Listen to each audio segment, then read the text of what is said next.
Oh, I see what he's doing.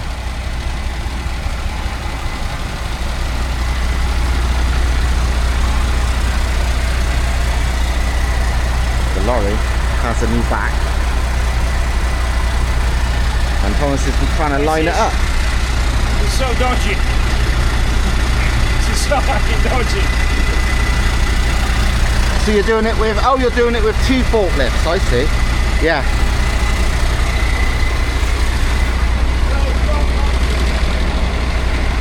Thomas, on his own, with 2 forklifts, trying to line up a big cab, or a big trailer, what do you call it? But yeah. Well, at least you got 2 forklifts, you're not trying it with 1.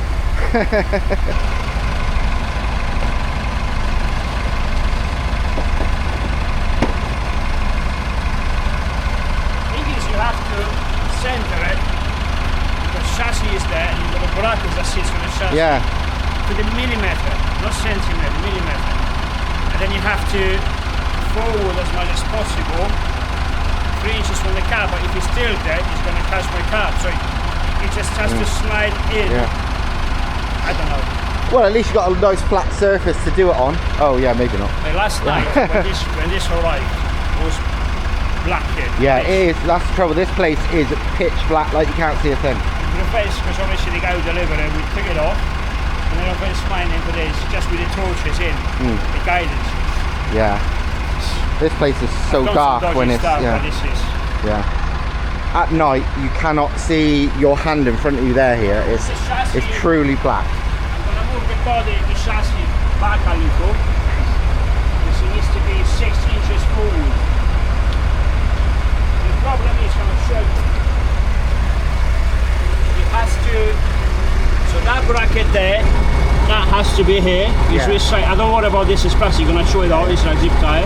But it has to pass over there. And I have to bring that forklift bit on this side. Yeah. I'm gonna line the chassis face, so this is somewhere there. Yeah. I can see why this is difficult. Bloody hell.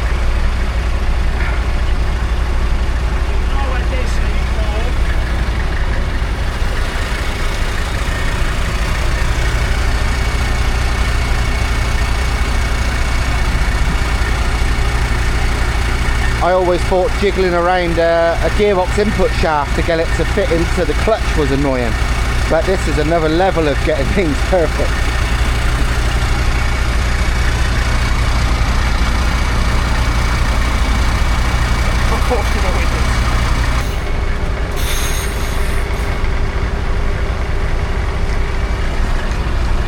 A little bit more, bit more.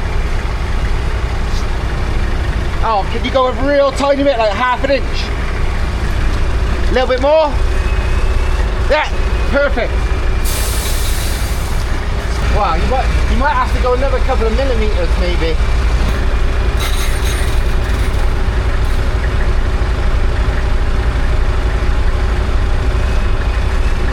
Well, let me check. Perfect. Perfectly lined up. They can't get any better than that. Okay, so that one then this side, and we start dropping on the flanges slowly. So this side first, and then you can this side, and then you can pull that side. Yeah, so the front is square on the chassis, because you've got the chassis and chassis. So the front is square, the back now have to bring it square, about 1.5 inches. Yeah, yeah. Then drop it a little bit, so the flange is going to interlock with the chassis. And then by sliding the forks between the chassis, because you've got the chassis of the body, chassis of the lorry, by sliding them out, it should drop slowly down. But it has to be in position, because if it's not in position and we have to lift it back again, how are we going to lift it when the chassis I got to say, it'd be 10 times the amount of work. Yeah, exactly. So, because this really should be strapped and lifted with a crane. That's what it did. Yeah. Obviously, we don't like it simple. No. And also, if you got this juice, the crane's not here today. The green, the green crane's out on the job, so we can't even. It's a small one, but this one will do just like. Yeah, exactly. Tip over. And also, this has no handbrake. That's the handbrake. Superb handbrake. So that's Yeah. another trick. Oh, it might push itself that way. Yeah. Keep going.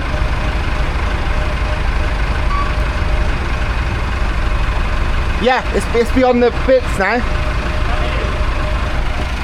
It's beyond the upright bits now, so it's going to stay within the correct position. Can we drop it down? Looks like it, yeah. Yeah.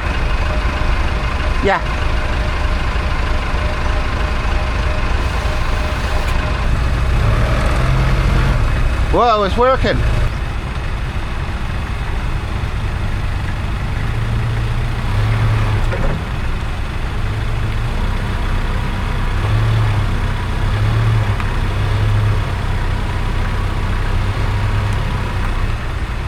You're right.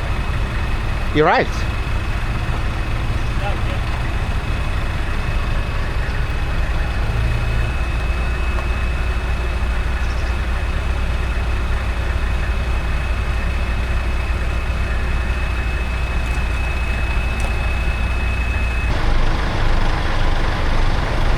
That'll do it. You don't need much.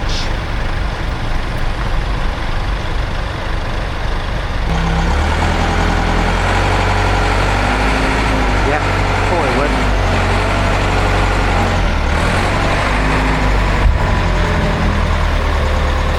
Mint. I know it won't take much. There you go.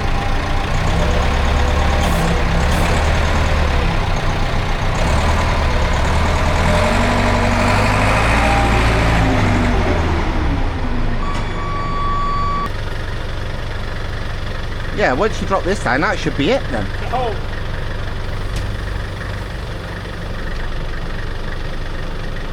Way. Oh, bloody hell. Yeah, this side's really surprisingly well aligned. Look at that. Yeah. Let's have a look how it is aligned. Obviously, that one does align. One of them almost, you have to be redraw it, but that's normal. They're in different places. That one there. Back in, yeah. Can you see it? You can see it, but yeah, a bit of a wedge, but they're aligned. These aligned too, perfectly behind the flange. I didn't have to cut it. This one will have to be moved, re-drilled. Obviously this one will have to be moved. That one will have to be drilled and put it back on.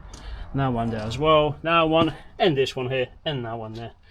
But it's all nice and in place. It's flush. It's flush here. So yeah, we have race transporter, camper van. My coach, if I argue with Mrs.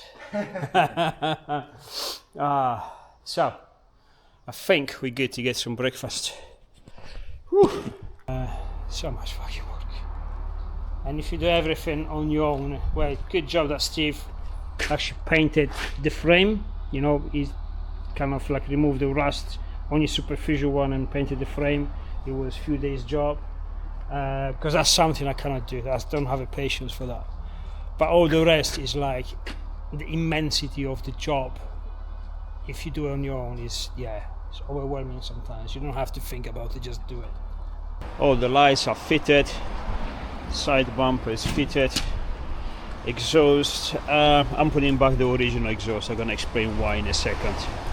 Because obviously, as you can see, enough with this indecent warm weather. Let's get back to proper nice weather. Enough with this nonsense of heat and sunny days. Enough.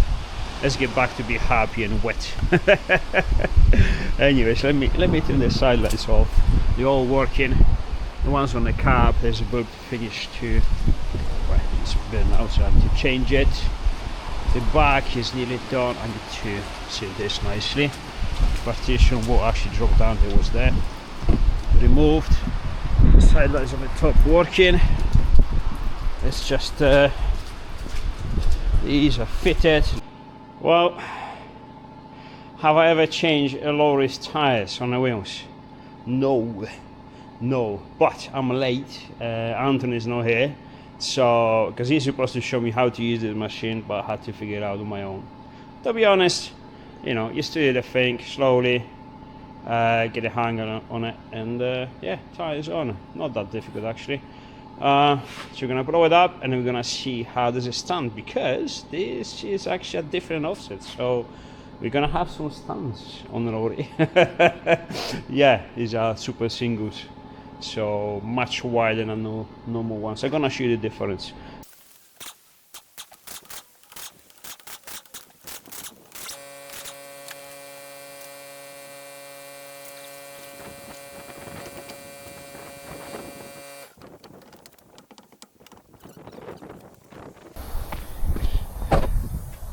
So that's the difference from the front, you see? Yeah, much wider. Not much bigger than circumference, it's pretty much the same, it's just width and the offset. Let's see how it fits, shall we?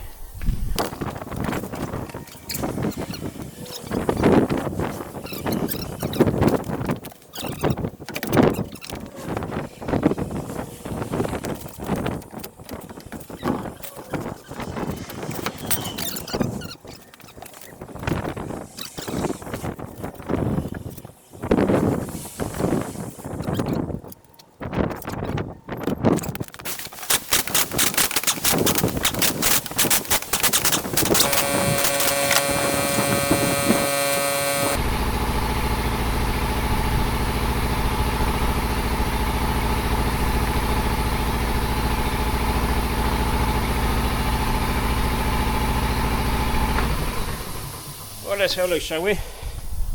So, yeah, well, from the sides definitely looks good, obviously, because it's new. Same diameter, I think, maybe a tiny bit higher. No, I don't think so. I think it's the same. It's just wider. I need more pressure, obviously. But I tell you something, this motherfucker just fits. Like the thread just fits inside the fender. It's like if you put it, let me see if you can see, yeah, you see? It's just on the edge of it. This is barely. The back, I need to move the back, I think, a little. From those screws there, if I lose it I can pull it back. Yeah, maybe. Winter has arrived within a couple of days, from 12-13 degrees to 2, well 1 actually this morning, and then in a few days time it's going to be -4 at night, or -3, something like this. Doesn't matter. Winter is coming, so we have to put heating inside, and see, I have to decide how to build this body. If have everything on the body, so this is the habitat with the garage and everything.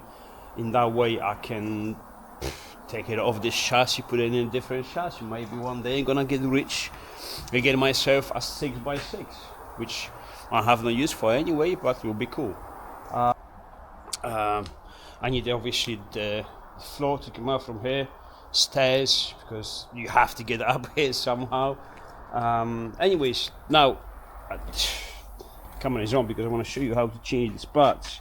So I did remove a bit of a rust, clean a little bit, spray the flange. It's so good. This stuff is, I'm not saying it's new, but almost, even the discs, these are alright, they're not bad, they're not new, but I don't have to change them. There's a tiny bit of a lip there, but very little. I was explaining how you change the pads on the Lorry, because it was yeah, very intriguing at the beginning. So, well, first of all you have to get to the pads, and the pads are fitted like on the race calipers, genuinely. So what you do, you remove this pin, where you have to remove this pin in order to remove this pin because it's rusted. I don't care, I just chop it off, because when you get the pads in the kit you have new pins, because they know. So I just chop it off, this comes off, this swivels out, obviously you can remove it, and then you just pull the pads away, you know, just get them out. This is actually not as bad as the real ones, but still. Now, but then you say, okay, well, you know, in a car's calipers, 10 times smaller, you have to press, you have to push the pistons in. Well, these are air brakes, they're not hydraulic brakes. So I want to show you, I want to remove everything nice and no, actually, it's nice and clean inside, eh? Bit of rust here, but it's clean that. So what happens is, like, behind the caliper, this is what I've been told, this is what Anthony's shown me. Let me see, I put you here, can you see it? Yeah, you can. So there is this cap here, if you put it off, it's actually already to get off and I've broken it. But you got these new in the kit anyway, so fuck it. There is a 10mm, oh, there isn't one here. Okay, there should be one, and it was always there. Do you know what, let me go to the back, and I nick one from the back axle. So here we have it, is, let me check, what do you see? This little thing, which is like a adapted from this multi-spline, which is there, where is it? Here, to 10mm. So you put it on, well usually this was, I don't know, unless some why it's not on this caliper. On all the other calipers was there already. It goes to the 10mm, ratchet, and unwind it. What that does, let me show you. Very clever. So simple, so easy. Look at the pistons.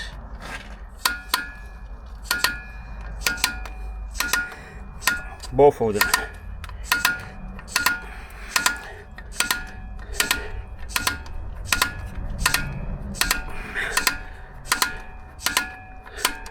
There you go. Job done. This then comes off. Obviously I prefer to squeeze, obviously 2 hands, squeeze this in, but obviously I have to hold the camera 1 hand. What don't you do for the footage? Come on.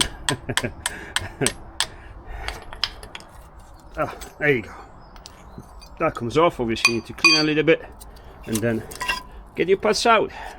You know what, in these, as in, well, one off, but in this case, in these regards, many as well, but particularly this one, I'm very blessed because I'm obviously here, Anthony's place, because he deals with the lorry, so obviously, you know, I got someone to park this, I get someone to work on this. The ones here is early in the morning, open a workshop, I need new parts, go in a stock room, get my new parts, put them in, off you go. You know, it's a blessing really, because as much as I can do this stuff on my own, this is a completely different stuff. If I wanted to build something like this out of this place, it would have been at least extremely difficult and much more expensive, because you have to rent the place, you have to rent it, obviously, I don't know, just sort it out. You don't have anything, so where to park it, where to walk on it. If you change the tires like this, you have to go to the place to buy them, change them, get them changed. It's not £2 each tire. Bring them back in, so you have the needed transport. These are not small. If you need the parts, you have to order them. Once they arrive, you can change them. This is similar. This is made so much easier. If it wasn't for this, I wouldn't do it.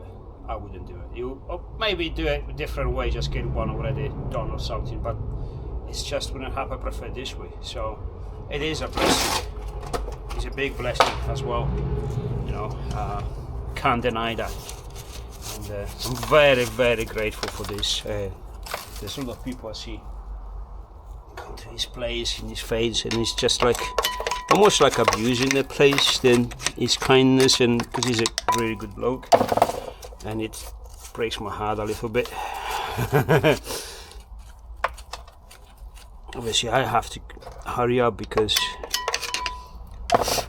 I really need to do a lot of work, and Lorry is not one of them at the moment. Well, I have to, but you know,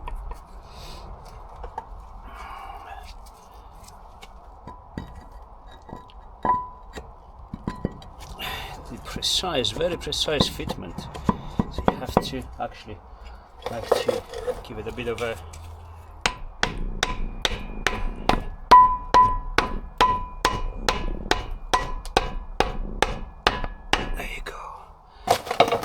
this caliper has been stood for so many years, and the slides are still more than good. Christ, stuff is good. Well, it's heavy duty use, I'm never gonna use it. It's full potential, never gonna load it, never gonna abuse this thing. It's gonna have a very easy life with me. Because you oversized it. There you go, slide it back off. And now, as we say, we have the springs, which are these ones. They go on the calipers, on the pads. So when you push on these springs. So everything is as it should be. Proper stuff, this Lorry stuff. Proper stuff, this Lorry stuff. There you go. And then this goes back in this way. And you have to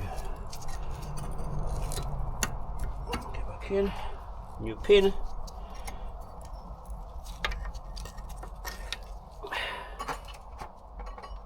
New washer, new lock pin underneath, and done it. You can literally do it on the side of the road if you have tools. Easy. If you don't know why of this truck, I don't know either. I know it's stupid, but I'm not sure. I was thinking that because obviously with these MR2s we have to do more testing and, you know, track days, and when you go to the track you get there to Fridays, you know, you may stay on a weekend, you want somewhere to be decently comfortable, take a shower, you know, take a dump if you want to, somewhere to eat. So obviously my van, it was okay, my Crafter with the OM605, fully mechanical, awesome, I love it to the death. But that thing was working, it's actually there, you can see it just parked there, the thing behind the tires. That thing is good, or it was good until I was racing on my own with the bikes, because I can fit the bike, I can sleep there comfortably. Then my missus started to ride the bike with me sometimes, so, you know, we go places, but once we got two bikes in there, you can still sleep, no problems, but it starts to be cramped. And once you have your missus with you, you know, and you kind of alone, places where there's nothing there, kind of wild camping or whatever, you know, it would be nice to have a shower, toilet, especially when you come off from the bikes, when you're sweating all day and fighting in enduro, because it's a good crack, but, you know, you want to wash your ass at some point. So I was like, okay, that combined with the thing that I need to transport the MR2 to the track, it's like I have to get a trailer, the van should be bigger, the van is custom built, it's a lot of work, a lot of money, and this came up. Now, pretty much I like big stuff, I like driving trucks, lorries, I just love them. Not class 1, because this is classified as a big van for me. I don't know, a lot of people take the piss out of the Ridges because they're big vans, but they are. I love, you know, Arctics. Anyways, regardless of that, it was like this came up and it was packed down there for 10 or 11 years, not moving. And I thought, I'm not gonna give him a chance, this thing is dead. There's no way it's gonna start. If it starts, there's no way it's gonna build air pressure for the brakes. And if it does, there's no way it's gonna release the pressures from the brakes and actually release them. And there's no way it engages the gears and drives off. There's no way after 11 years. There's a video, old video of that, and it did. Everything just happened. It started almost straight away. It built the pressure straight away. It releases the brakes within the first attempt, and it drove off. The gearbox, everything was perfect. I was like, whoa, this looks like crap, but is a little gem. Turns out you have a very, very low mileage. I think it's 200,000 kilometers only, which is nothing. It's been in service for, I think, 2 years, and then he had a little issue, and then there was this whole story. We're not getting into that, but, you know, the beauty is this is the old gen. when I'm talking the old gen, it's pre-AdBlue, so it's Euro 4 engine, no AdBlue, no nonsense. It's a simple engine, twin turbo. So it's all good. The chassis and everything. There was no rust whatsoever. Well, there was some superficial rust in some places, but we've dealt with it. Actually, Steve dealt with that with me. Well, for me, painted everything, removed that superficial rust, and we conserve obviously all the chassis against the rest and everything. So, you know, this is original paint from the tank. You can see it's mint, you know, and 99% of the chassis of the truck is this way. So, conversions kind of like motorhomes, and people converting the lorries into the expedition trucks, or you know, this kind of stuff for private use. You want the older gen, but when you get the older gen, usually they old and abused, so you have to restore them. You have to deal with a lot of rust, a lot of mechanical issues. You know, you have to bring them back to life, and it's quite a lot of money. But this is completely opposite. It's an old gen, unused, pretty much. So it was just waiting 11 years for this to happen. It's like, well, it doesn't have a big market value, it's worth very little, but to the right person for the right use is exactly what you want. So this is probably worth more for the right person. Again, this is how the market works. This is the same way I sell my stuff when it's different. You know, when I sell my 4-wheel drive Vivaro, you know, people were saying, oh, you're mad asking that money, and there were people saying, no, for that money, that thing, that build is actually cheap. And so it's one of them. Anyway, so I'm gonna show you this came with, so for the mess now, the winter is coming. This is getting a bit shitty because this is getting muddy, squishy and leafy and everything. I love all the seasons anyway. So it came with this body, slightly longer than that one. So this is curtain side. This came from an 18 tonne.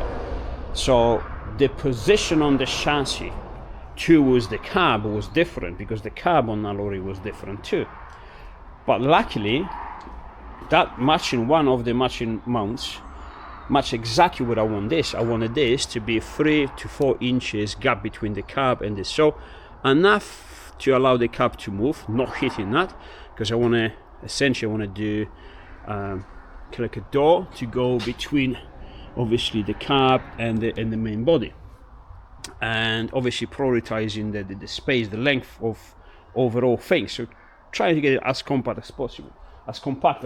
You're thinking, well, you know, it's not a couple of inches going to make a difference. I know, but once you're doing this stuff, you may as well do it proper. So yeah, that was lucky, but everything else had to be changed. Now, what else didn't match? Obviously the fenders have these mounts, you see, these mounts here, and they actually fitted to the body chassis, not the truck chassis. And obviously there was only one fender place for just one of the, well, actually they fitted, but they were in the wrong place and just for one axle, and I have 2 axles on the back. So all of that had to be repaired. They said, okay, it's just 3 holes each. Yeah, but it's like 1, 2, 3, 4, 8 of them in total, 3 holes each in a heavy duty chassis under there, and some of them under the axle. Everything had to be re-drilled, new bolts, new everything.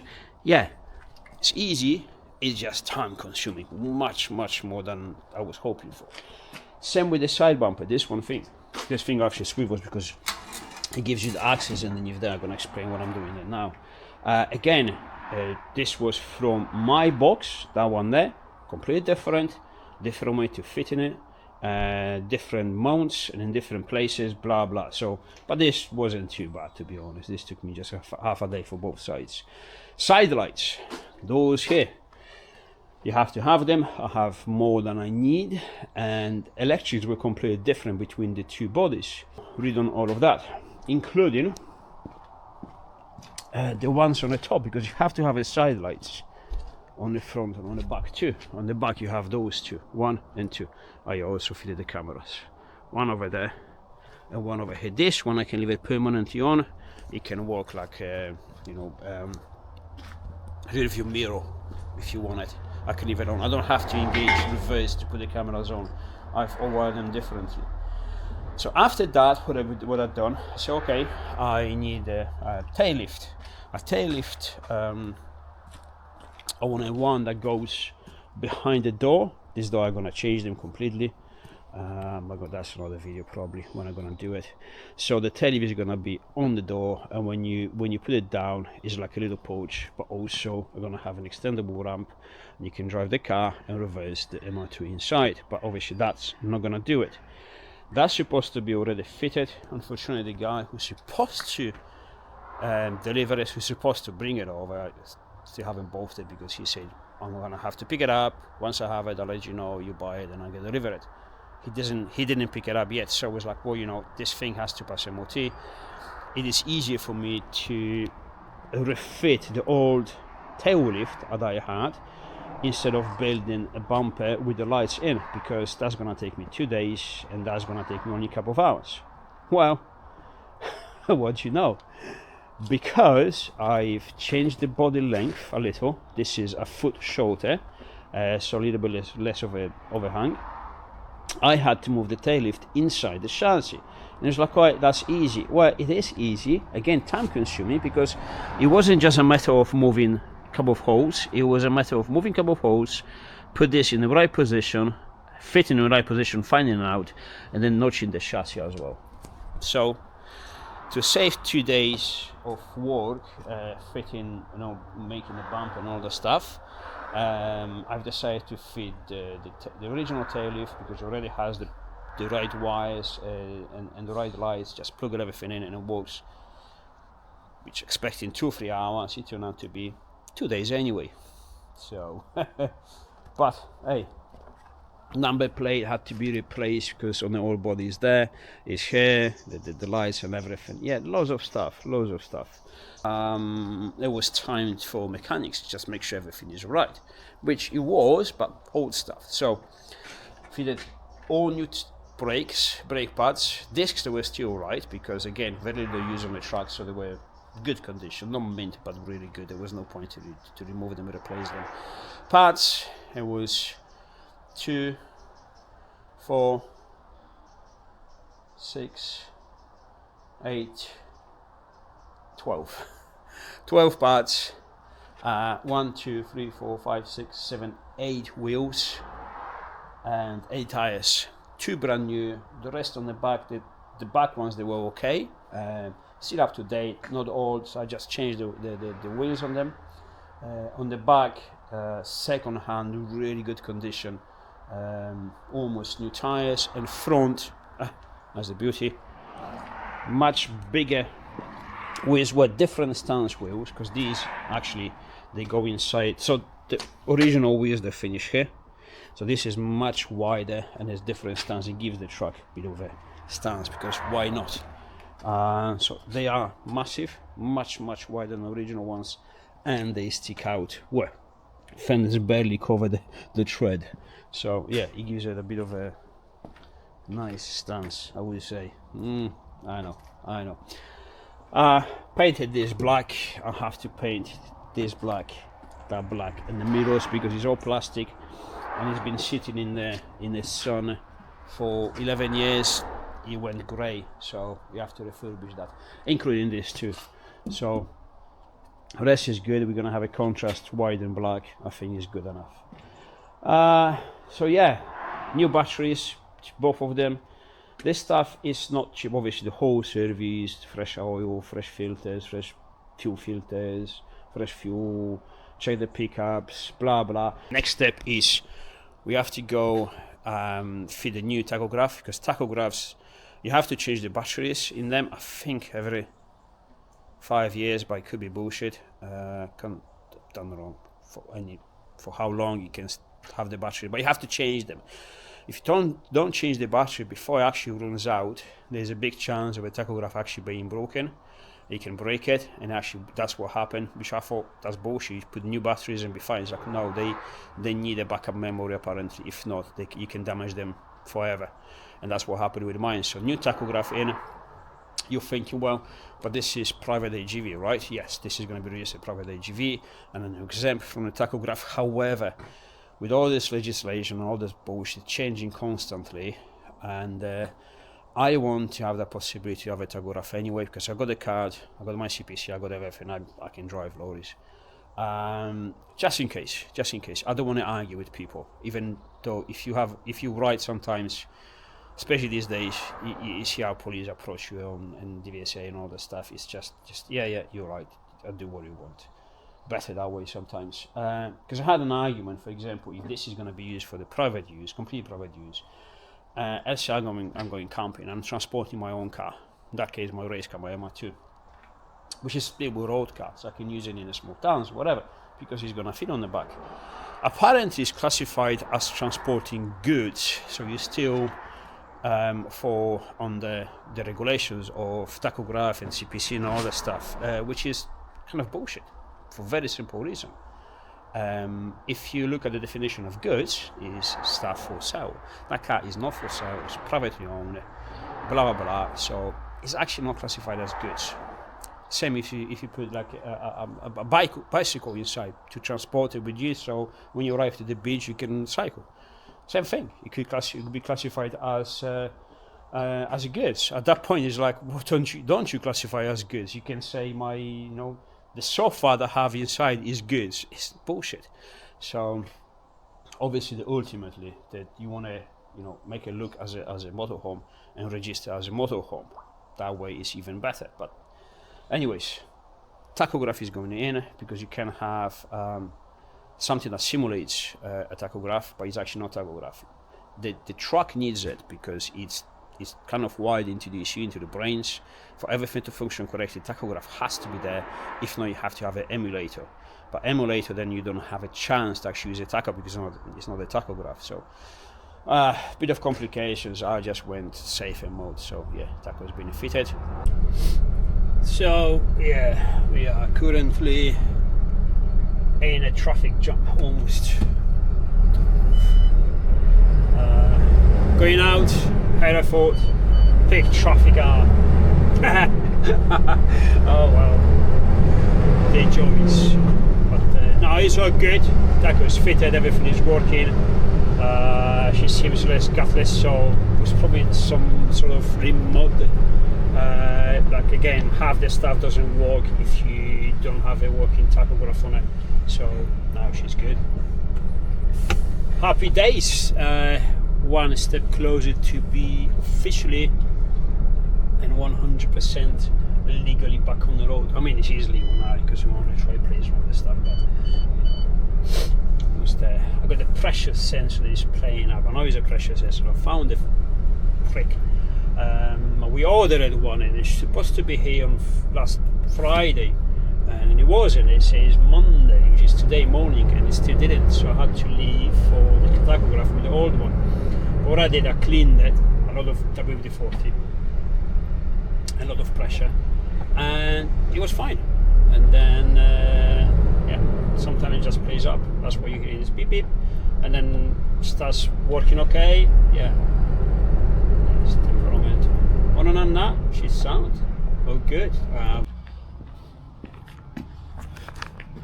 Pressure sensor finally arrived 3 days later, and it's supposed to be. However, you see the cab is up because, sorry for the compressor getting noisy, I need to check a couple of things. We have some shit in fuel obviously accumulated through the years, sitting doing nothing. So I'll show you this. See, it's a bit of crap. It's not bad, but you see the crap sitting on the top there. So, and has a brand new filter, water separator from the diesel, and it took very little amount of time to get that shit. Anton reckons it's still in the sort of lib mode or whatever, because we still have the code. Although everything is fine with all the tests, fuel pump, injectors, everything seems to be absolutely spot on. It seems like starving from fuel, not enough fuel. It's just you can feel it.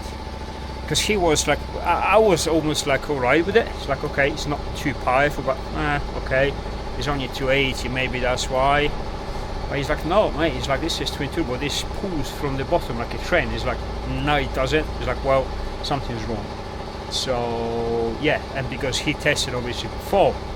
Was moving, so something in between happened, and I think that fuel filter closed. So I'm gonna remove all the fuel lines, all of them, and I'm gonna blow them into reverse. So all the way around, back into the tank. I'm gonna raise obviously the pickup, the pipes and everything, open everything and just clean everything out, from the pump to the filter to the mechanical pump, you know, the pickup pump when you have air in the system or run out of fuel. I want that screwed there. You unscrew it, pump it up, use actually mechanical pump, and all of it. It's not gonna take me long. It's about an hour. We're gonna get done. And obviously we put this filter here, sensor. Sorry, with this sensor, all my ZBR codes, which is for the air pressure, runs up here. This is the only thing, and then the drop-in fuel pressure code, which is supposed to be that, I guess, I hope, is probably that. If that's been sorted, then we have no more codes, and everything should be as sweet as you can get. So compressor is charging now because I'm gonna need a lot of air and then quite a lot of fuel to fill the system up. But again, mechanical pump, so it should be right. Right, see you in a bit. We sorted it out. So what I did, I took the hose. I don't know if you can see it. All these pipes, all of that fuel filter assembly. There's valves. There's a heater. There's a lot of stuff. There's one-way valves. All the pipes. So from the high pressure to that, to the pickup, to the fuel tank, the additional fuel filter I put in, disassemble the whole system, everything, blow it up, clean it up. Quite a lot of crap came out of it, to be fair, especially on this side. And I think something was blocked because I reassembled everything, bled the whole system, which, yeah, pain ass. Once bled, started, and since then, went out of the limit mode. Well, not the limit, but it was engine code, like low fuel rail pressure, and it was a bit. Now, fuck me, this thing pulls like a train. You will not think this is 280 brakes. This pulls way more. Anthony was right. It's a twin turbo setup that, you know, MA engines. There's all the ones that pull really strong. So I don't even need a brim up, because these you can bring them to 320. You're thinking, oh, it's only 40 brakes. Yeah, on the Lorry's engines it works different. We're gaining from 1100 millimeters of torque to nearly 1300. It's a torque that makes the difference, and apparently fuel consumption goes down a little as well if you know how to drive it. So yeah, she's good. No more warning codes. We replaced that sensor for the air pressure. Circuit number 2. Sweet. Gearbox.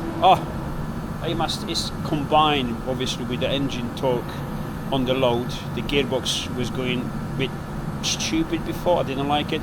Now I can leave it in auto and it's perfect. Changes manually, very nice, very quick. Upshift, downshift, 2-3 gears, no problems. But even if you leave it in auto, it actually was good. And it was going down up the hill. It's a fairly steep hill for the Lorries. And I pinned it in 12 gear, 56. Should be 50, but you know, testing was no one there. So 56 up the hill, didn't drop 1 RPM, just pulled it in 12 gear. And this is quite heavy, because this body is huge and is way heavier than the obviously that one. So happy that this should be now, I don't know, 11 tons maybe. It's definitely more than 10 tons. This was maybe 12. I don't know. You put it on away, but you will see.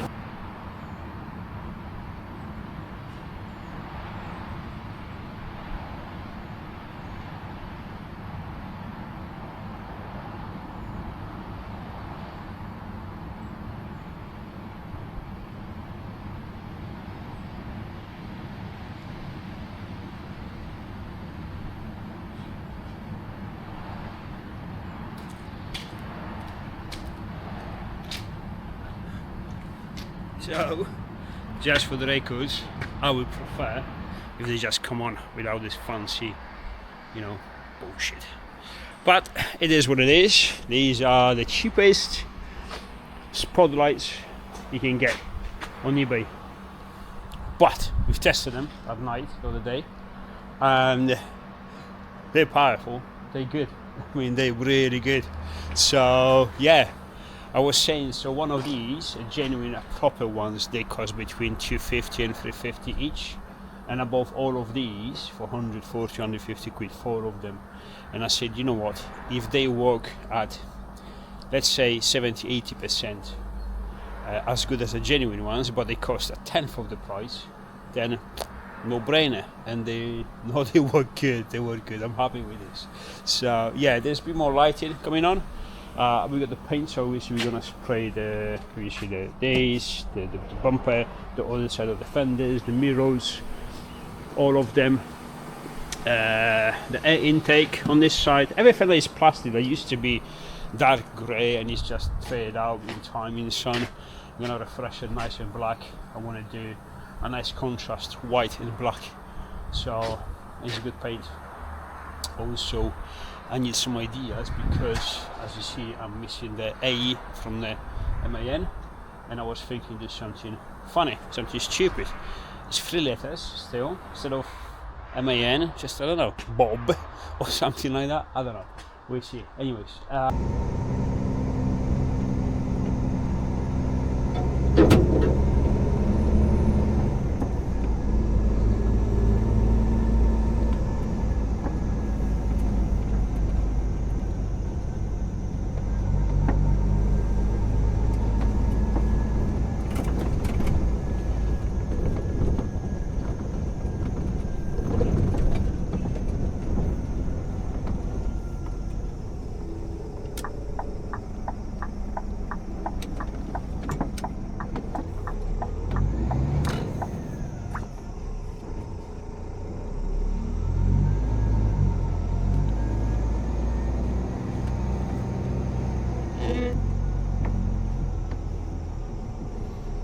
now we have to reverse this trailer.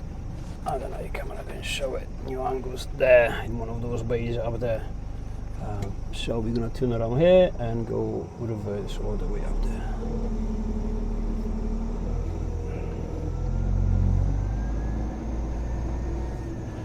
Put my window down because then you can see the mirror better. Yeah. Get it nice and straight. Wow, almost. And off we go. This is semi-auto, so it has a clutch, which I prefer than fully auto actually.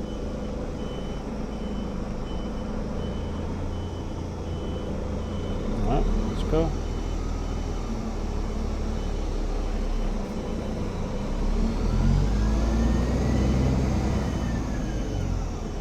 Very simple actually on reversing. So what you do, you put your hand on the bottom here. If you want to go left, stay left, right, right. It's the opposite, but if you put your hand down on the steering wheel, it's quite intuitive actually. Alright, off we go.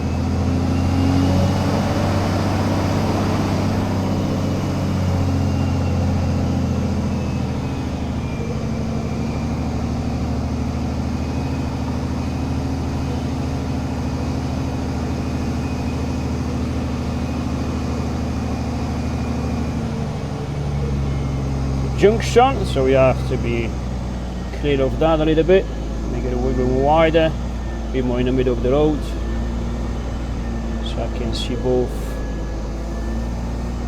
better. Never been here, so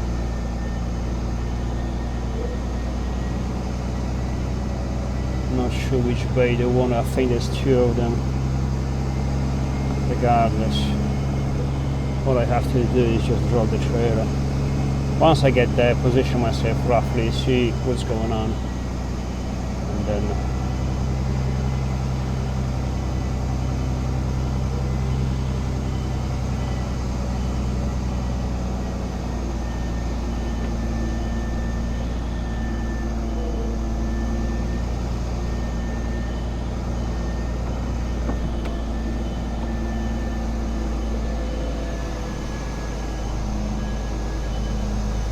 oh, I think that bay is closed. Or not? Oh no, it's just painted differently.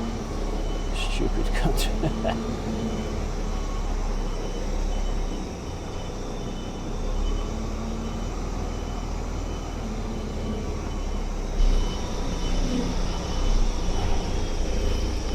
Let me go have a look. I don't know if someone's there, because I need to like get the number plate off the trailer anyway. So that's a new camera angle. Maybe it works, maybe it doesn't. What's this? Where that came from? Oh, there. Alright. Right, I think I'm gonna come off the number plates, and yeah, I think this base are all same. It looks like. Let's open the doors for them, because if they have to load it, there's no point patching up with the closed door, is it? It'd be very useless. Nice handles. Obviously, I should have, you know, all the equipment, blah blah, but I don't work here, so who cares, right? There you go. That's still nice and steady for them. Yeah, I see no difference in these two bays. So yeah, no one's here, so okay. That's how it looks like. I'm a little bit on a piss. Let's see if I can maneuver that trailer in the bay with just one maneuver. It's like really on a piss, because I didn't know where I was going. Never been here, so let's see if we can do it. Nice. I have nowhere to put this camera so you can actually see something. Do you know what? If I put this here, now this will come up. That's too thick, that's too well, I guess I have to do it 100.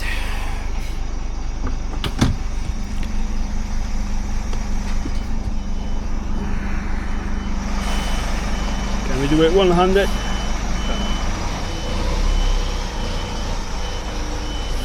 Down. More. Go up this stairs.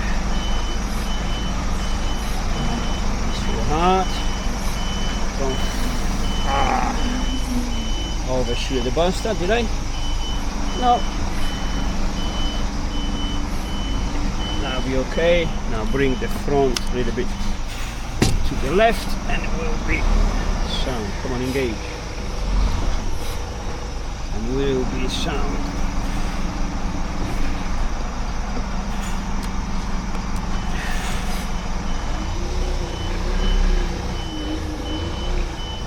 There. I know, but trying to do it in one go, so go forward.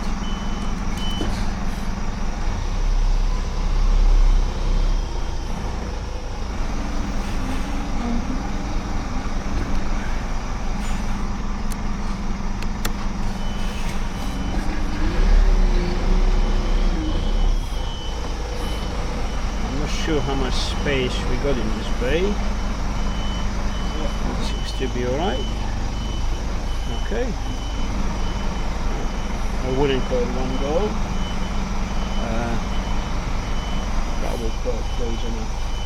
So right in there, right in here.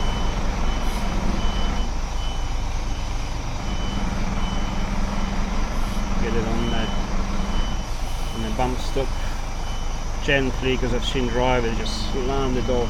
I keep the clutch up, so I'm pushing the trailer down, and only then the handbrake first on and then the clutch off, because if not it will kind of position yourself, then it drops off forward, and then depending what ramps you have, they may be just on the edge of the trailer.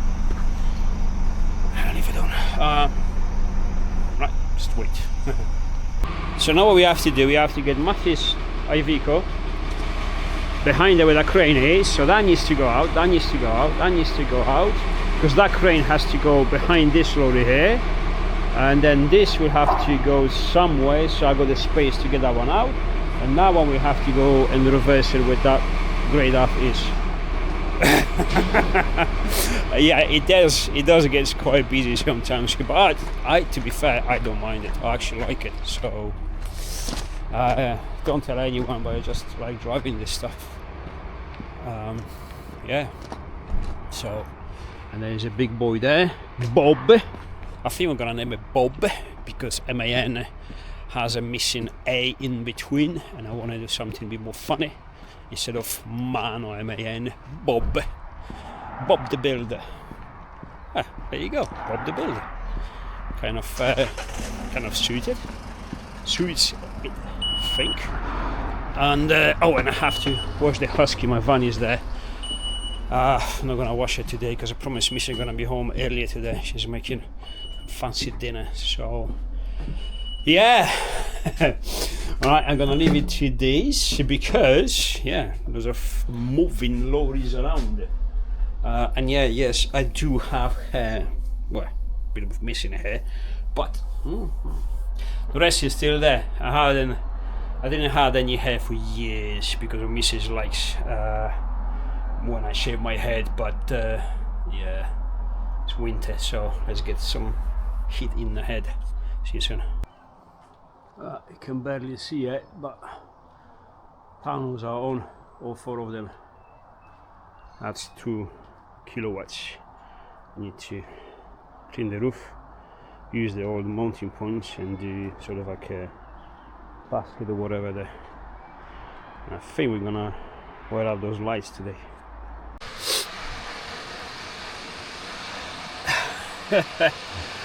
What is going on? It's definitely something I shouldn't be doing. Well, yes, I want to do it anyway sooner or later, but supposed to be probably the last thing. And why I'm doing this now, I don't know. Is my brain? It bothers me. This steering wheel is huge. Now let me explain. This is 50 centimeters across. Usually, Lorry like Scania has 45 centimeters across. It's way smaller. And also the Scania one, the column tilt more, so you can bring the steering wheel. Let me just show you. So this is not inclined so much, you can bring it back down there. So what I like to do is to get this on the first one, so all the way down, one up, there you go, one, there you go, and then bring the seat back. So basically what I'm doing is like in the, the cars, like race cars, we designed the cockpit and everything to stay comfortable. I want my legs to be very comfortable with my knees, brake and an accelerator. This is a class, this is auto, so no needed. Very comfortable. Actually a bit tilted. Where do you tilt it? I don't remember. Anyways, doesn't matter for now. Be very comfortable here, and then adjust the steering wheel, and that's what you can do in the Scanias, because the adjustability on the column of the Scanias is incredible. Plus the steering wheel is smaller. So what happens if this is tilted down, you're pretty much driving like a car, and it's fabulous, absolutely fabulous. Now the problem with the MAN is that the column doesn't tilt as much, and also the steering wheel is huge. So even if I got the steering wheel here, when I have to reach over there, I have to go forward because my shoulders, and this is huge. It's like, half a meter across. So when you're doing the turns, you're constantly doing this, and it pisses me off. I know it's nothing major. I know 99% of drivers don't pay attention on that, but my brain is the way it is. So now, it's okay, but you don't really do all the maneuvers all the time. This is true. However, you combine the big steering wheel with the long wheelbase and even the normal corners on the road, you literally you turn a lot. You're always constantly fighting. So let me close the door a little bit so I can put the camera here and show you what I mean or what I plan to do. We just shouldn't, but well, I shouldn't now because we've more important stuff to do, but I'm doing it anyway. So again, so the way I have to sit now is higher up, which is not bad if this was smaller. So off we go. Now this is the one I borrowed from my van for a little bit. I have it on a quick release. In the Lorry I will not have it in a quick release, because quick release in UK is banned, is they made it illegal for some stupid reason.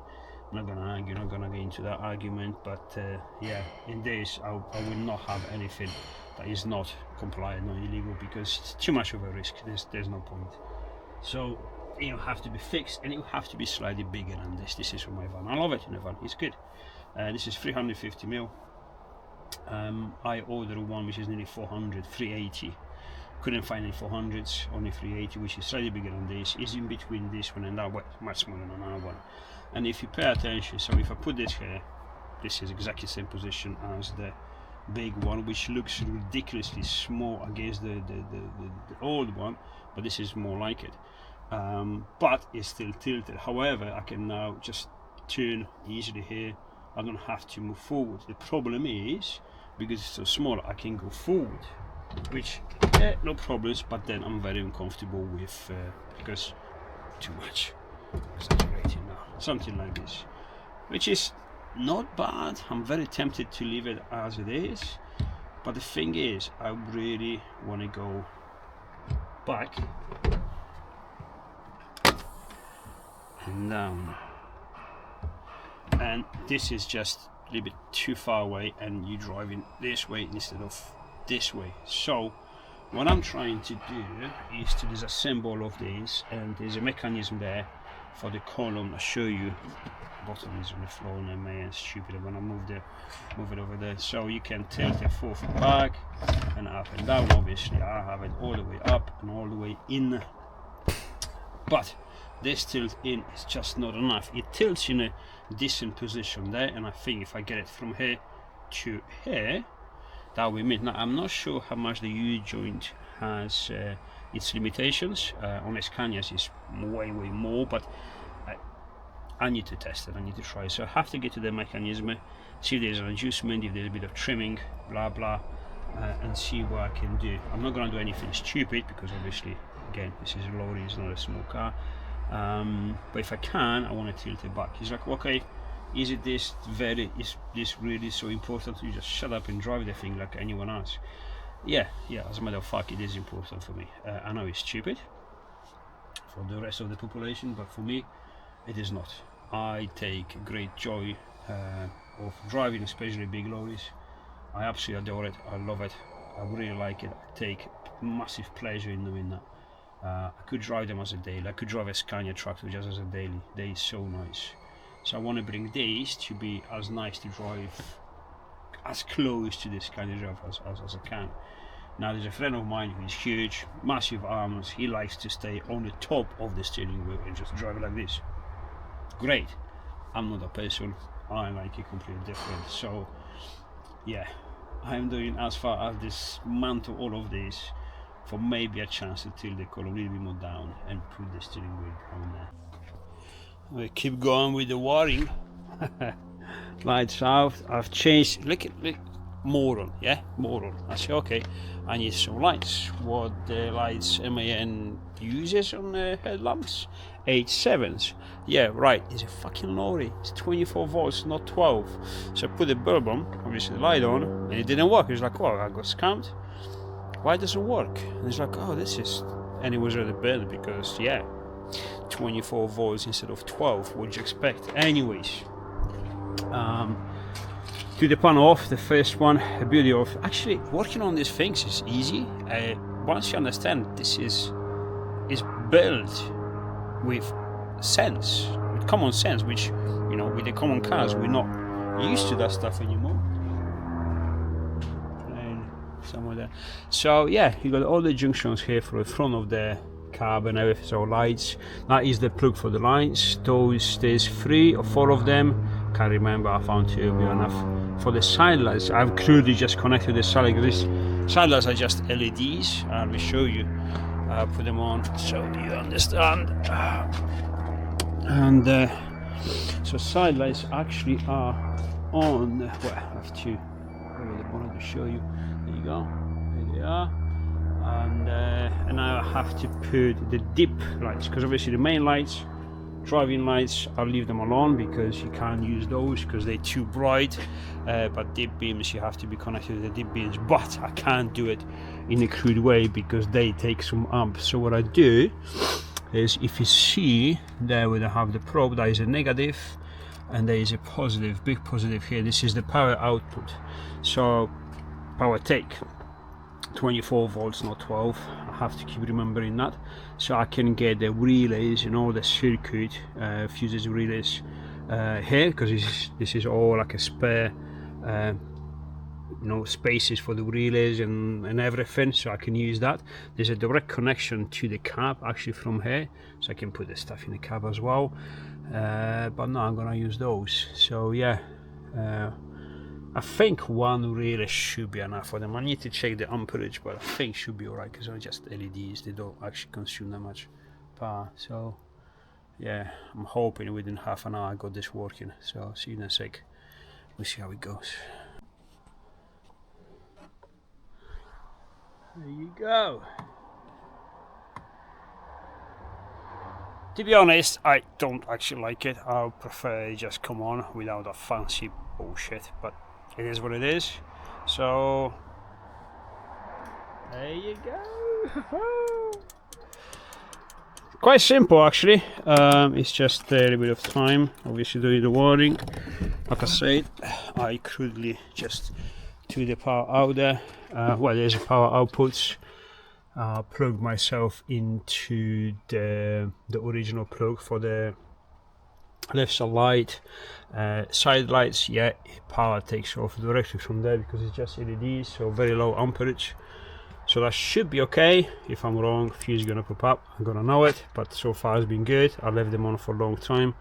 Obviously the high beams, they have their own fuse and their own relay, 24 volts. I learned my lesson.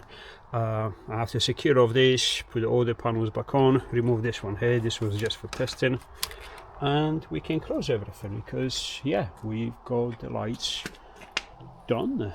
Yeah. No. Well, yeah, I couldn't resist. So you can see some angle. It's pretty much there. I can put it. I can put it slightly lower, but the whole thing will go down. And yeah, even here is alright, but I think I prefer it because now it's almost in the way of the clocks. And if I put it just here, that's perfect. It's absolutely good. Yeah, yeah. Right. I am that picky. There you go. It's good. Yeah.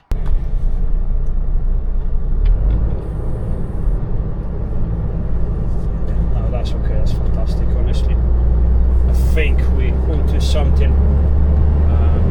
We're nearly there. I think we're gonna get the 400mm steering wheel. Can you better just to clear the clocks so I can see them clearly. No, for no other reason. Come around here.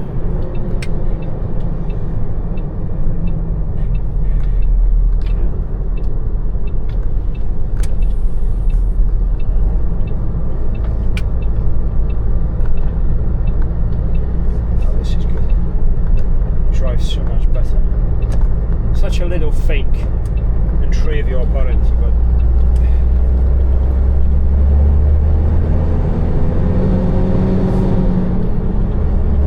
makes everything so much nicer. Because before it was like, oh Jesus Christ, it's a workout. Every roundabout, every tighter corner. Now to clarify, I know this is like, you know, this is stupid. I mean, you have to build the whole truck still. You got plenty of work to do, weeks, months worth of work, and this is what you're doing. It's like I know this is stupid, but it's my stupid. So I can either deny it or embrace it and just do it. So yeah, that's it.